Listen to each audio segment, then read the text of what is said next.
Hi everyone, Beautiful. welcome to another episode of Sunday Speaks. I, as always, am Cheyenne Severin, and today I'm here with. Brian Cellary.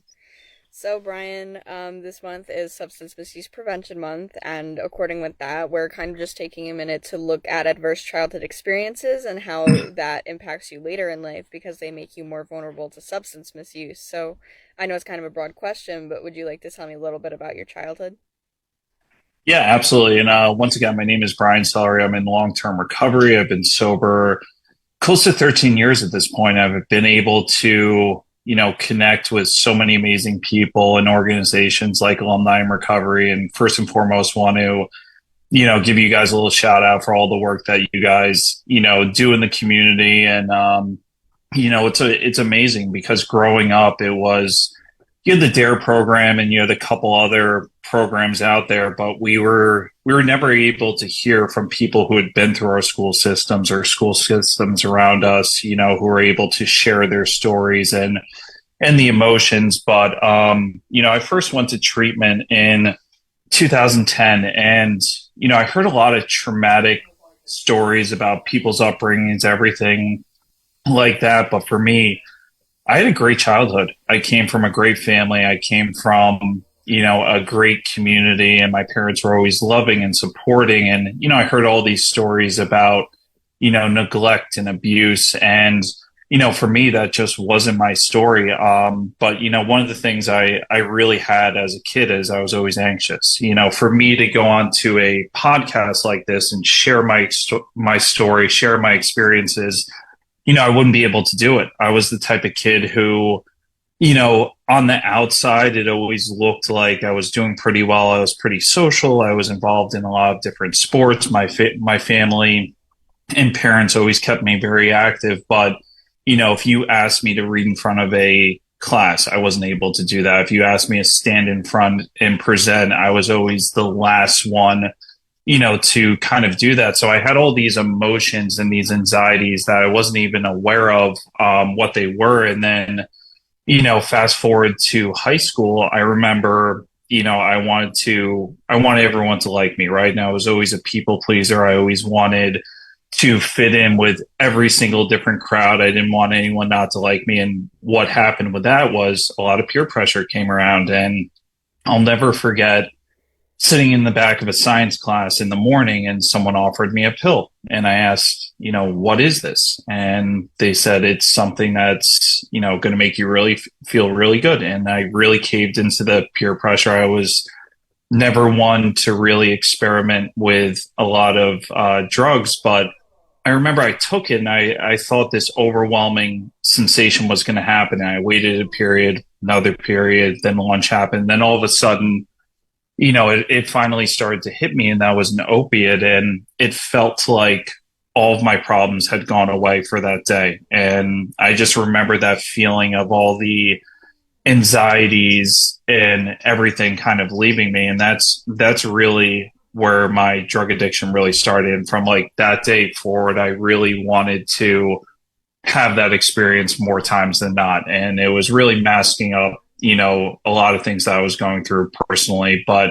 the one traumatic experience I don't think I ever processed until I was kind of well into recovery was actually I was pitching when I was in sixth grade at a local ball field, and we saw all these fire trucks going by. And, we thought it was just, a little kitchen fire or something else. And then all of a sudden, I found out it was my house that was on fire. And I remember my dogs were in there and everything like that. And, I remember pulling up to the street. The entire street was backed up and our entire house had burned down. And I remember, probably for 3 or 4 years after that, I had a lot of trouble sleeping. I had a lot of, trouble, just concentrating and, just constantly thinking about that and not feeling safe in my own house, even when it was rebuilt and everything like that. But, as far as my overall childhood, it was just filled with, a lot of anxieties and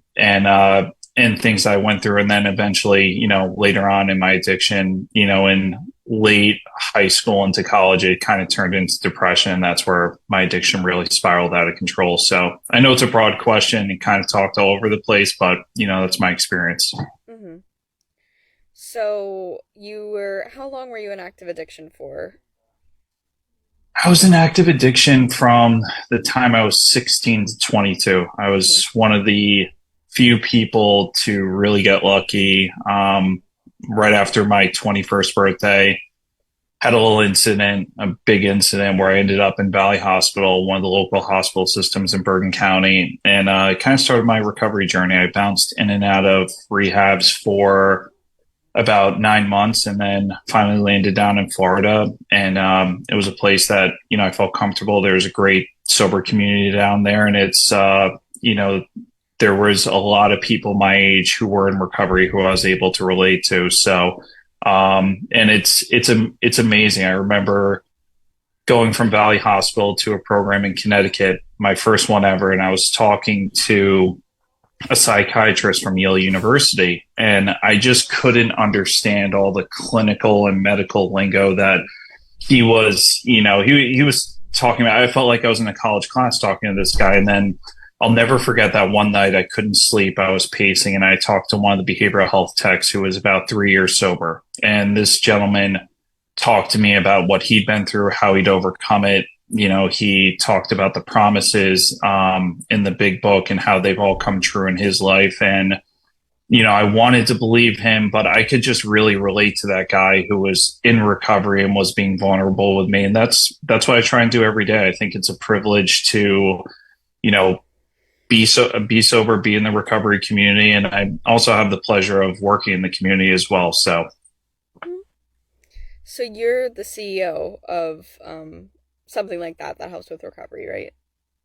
yes, I'm the CEO of Valley Spring Recovery Center. We're a local outpatient program in Norwood, New Jersey, which is right on the border of New York and New Jersey, about 15 minutes away from where I grew up. And, I've been in this field for a long time. I've worked everywhere from a behavioral health tech to an admissions coordinator up to my current position. But when people ask me if I'm the CEO or founder, I usually reply, I'm just a guy in recovery. And that's the way I look at it. I try to, bring my own experiences in to the patients and talk to them. It's one of my favorite things is to be on site and work with the patients, hands on. And I really enjoy working with the families as well. I'll never forget what I put my mother and my father through in the active addiction, and the nights that I was missing, which turned into days I was missing. And, we can kind of laugh at it these days, but in the time it was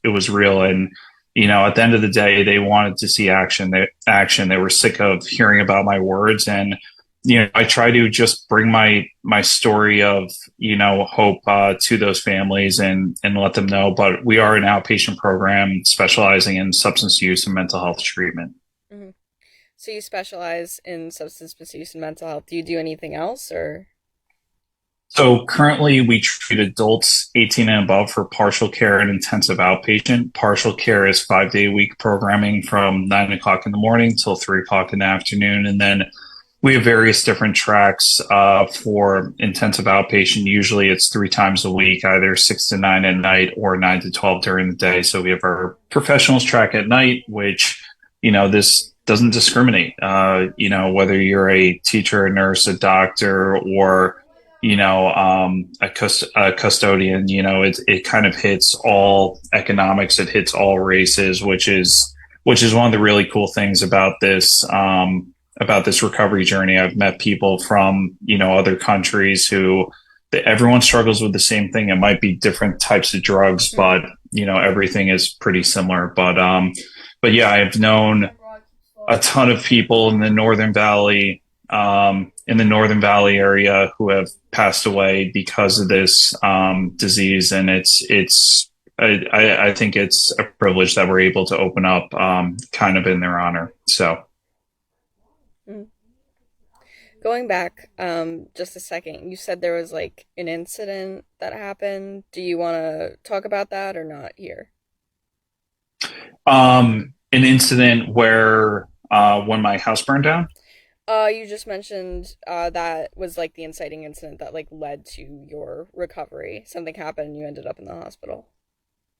Yeah, sure. I was in I'm very open with my recovery, my story, but it was I don't know if it was 3 or 4 days, but it was I guess you would call it that last hurrah that a lot of addicts and alcoholics go through, where you know it's coming to the end. I had already made a panic call to my father saying that I needed help. He said he was, coming home, and I wasn't ready, but I went on this binge of many different substances, a lot of alcohol over a 3 to 4 day period, and Hmm. I don't know what happened if I was they said I was in like almost like a drug delirium, and I ended up in Nyack, New York, just parked in the middle of Route 59, and this amazing police officer. I really wish I could go back and find out who he was, because he's part of the reason why I'm on this journey. And he had two different options. He could have taken me to jail because I was obviously extremely impaired in operating a motor vehicle, or he could have called my mother. And that's what he ended up doing. He ended up calling my mother, and this kind of sparked the entire, recovery journey that I had. It was a 3 to 4 day blackout where I don't really remember anything during that time frame, just bits and pieces from people telling me over the years what happened. And, I was able to get into a hospital. I didn't know the recovery options that were out there. There wasn't the same type of awareness that there is today. I lost my father 3 years into my recovery, and he Mm. was my role model, and he mentored me. And the way I look at it now is I had 25 years of an amazing relationship with him. But the my high school that I went to, Northern Highlands, they do a award in his honor, and I went there with my mother this year to support her, and she presents it in front of the graduating class. And I heard about two different awards they were giving out for people, for young, adolescents who were, bringing awareness to mental health and substance use. And I think as a society, we've come a long way since I was growing up. Doesn't mean we're completely there yet, but I'm really proud of the Northern Jersey and the New Jersey as a whole, of how far they've come with bringing awareness and trying to remove the stigma as much as possible. Hmm.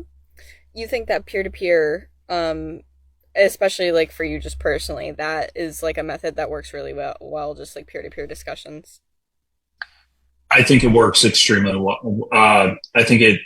I think it's extremely important, and I think it's something that we need to push more on. But I do think there is a time and place for a true clinical observation, Yeah. clinical sessions, as well as psychiatric, which we offer all those at our center. But for me, this is just my story. It doesn't mean it's going to work for everyone. It was Hmm. really that peer to peer program, and that's essentially what I went to down in Florida as well, as a peer to peer run program. We didn't have clinicians. It was a bunch of people who ran the program who were in long term recovery. And it was a great experience for me personally. So, but I think in our high schools and our college, the more peer to peer conversations that we can have with the at risk youth, the bigger impact we're going to have. Um, Going back kind of for a second, it's like you had mentioned growing up, you dealt with anxiety and depression later on. So treating those were also integral to like treating your active addiction. Could you say that? Could you repeat the question one more time? It just cut out a little bit. Oh yeah, you're fine. So, considering that you had anxiety and depression later on growing up, those two like risk factors, you had to treat those like mental health conditions in order to help benefit your recovery. Is that right? Absolutely. Yeah. And you're 100% spot on. And I wasn't even it's amazing. I wasn't even aware that I was dealing with anxiety, because, this all came from a therapist that, I spoke to, and, I was explaining my childhood, and she kept saying it stemmed from your childhood. It stems from your childhood. Everything is kind of correlated, with your addiction. And I'm like, I had a great childhood. I had great friends. I was in a great community. And when she started to hear about it, she's like, you've struggled with anxiety since you were probably 7 or 8 years old. That's not normal for you to feel that amount of pressure speaking in front of a classroom. So when the substances were removed in a medically detox setting, and I went through residential treatment, then I was just left with me. And at the end of the day, if I didn't work on some of those mental health diagnoses that I had, I would have never been able to do it. I would have, had the same anxieties come up, and it would have triggered me to go back to a pill or a bottle of liquor. So but it was extremely important in my recovery that I looked at the whole picture, as well as the whole family dynamic. Right, my family came out to the family group that they ran, and they learned boundaries, and those boundaries were really important for them to learn because they didn't know how to deal with me anymore. And it's when you treat the whole patient, not just the initial symptom on the eye, usually you have a lot of success. Hmm. So, since you've found like recovery and like worked at it, what are some things that are different about your life, just like in general, do you think?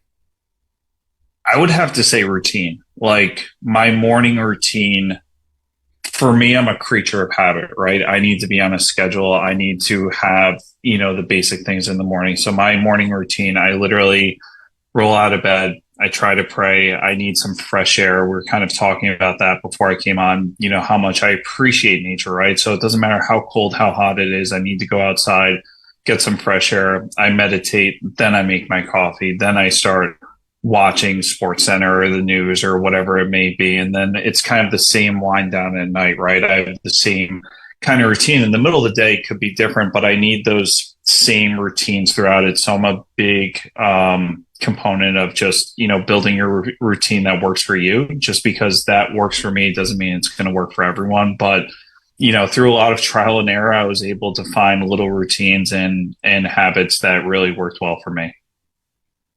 What is about nature that you like? I just, I don't think I ever appreciated it when I was younger. I don't think I appreciated it when I was in active addiction. It's just, it's something that's calming, right? I remember my first 90 days, in my last, recovery stint, long time ago. I remember just sitting at the beach at night because I was living in sober living in Florida.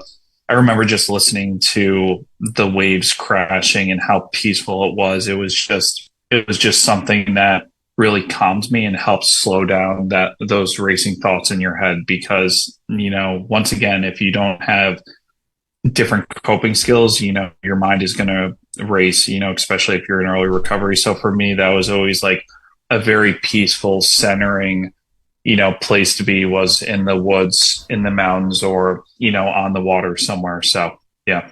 Hmm. That being said, Brian, we're at time, almost 1 minute left. So, do you have Okay. any last comments, questions, concerns before we end off today? The only thing I'm going to say, if you are in recovery, try to get back as much as you can. I know we all have a lot of stuff going on during the day. Just stopping and talking to someone and making sure they're okay, goes a long way, right? Try and get back as much as you can. And anyone who is struggling out there, myself and hundreds of my friends have gotten sober, through various different ways. And I just encourage you to reach out and get help. So Thank you so much, Brian. thank you, Cheyenne. Appreciate all the work you do. Thank you. Have a nice day. You too. Bye. Bye bye.